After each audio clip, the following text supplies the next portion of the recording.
Xotira muqaddas, qadrlash savobdir. Osoyishta va tinch hayot uchun kurashganlar yurtning faxri hisoblanadi. O'zbekistonday jannat makon yurt farovonligi uchun, hozirgi dorulamon kunlar uchun jon berganlar to abad qalbimizda bo'ladi. Tinchlik ko'z qorachig'imizday asraydigan ne'matimiz bo'lsin. Qadr shulkim u yurtda hazrati inson aziz, hazrati inson uchun yaralgan imkon aziz. Inshaalloh hech kimdan kam bo'lmaydi bu millat, erk bayrog'in ko'targan hur O'zbekiston aziz.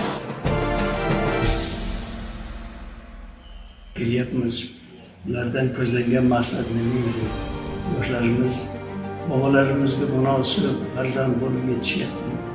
Ular kitob o'qishyaptimi? Kitob o'qigan insongina ilmli bo'ladi. Ilmli kishilargina vatanni sevib oladi. Vatanparvar qachon bo'ladi? Qachonki shu ilmli inson bo'lib yetishsagina vatanga muhabbati yanada ortadi.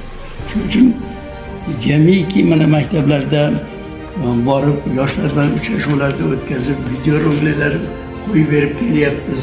Ikkinchi jahon urushi va fashizmdan ota-bolalar qanday jasorat ko'rsatganliklari to'g'risida ko'rsatib kelyapmiz. Ular o'z ko'zlari bilan ko'ryapti qanchalik qiyin sharoitlarda bobolari jon berganliklari. Mana shu bugungi yorug' kunlarga shularni sizni bizni mana shu maktablarda o'qiyotgan bolalarda mana shu tinchlik zamonga olib kelganliklarini barchasida shu bobolarimizning mehnati katta bo'lgan. Ularning jasorati qahramon yutmaydi. Bugungi kunda yoshlar hammasi mana shu tinch totuv maktablarda o'qiyapti, ilm olishyapti, bilim olishyapti. Shuning uchun bugungi vazifam albatta yoshlarni vatanga bo'lgan muhabbatini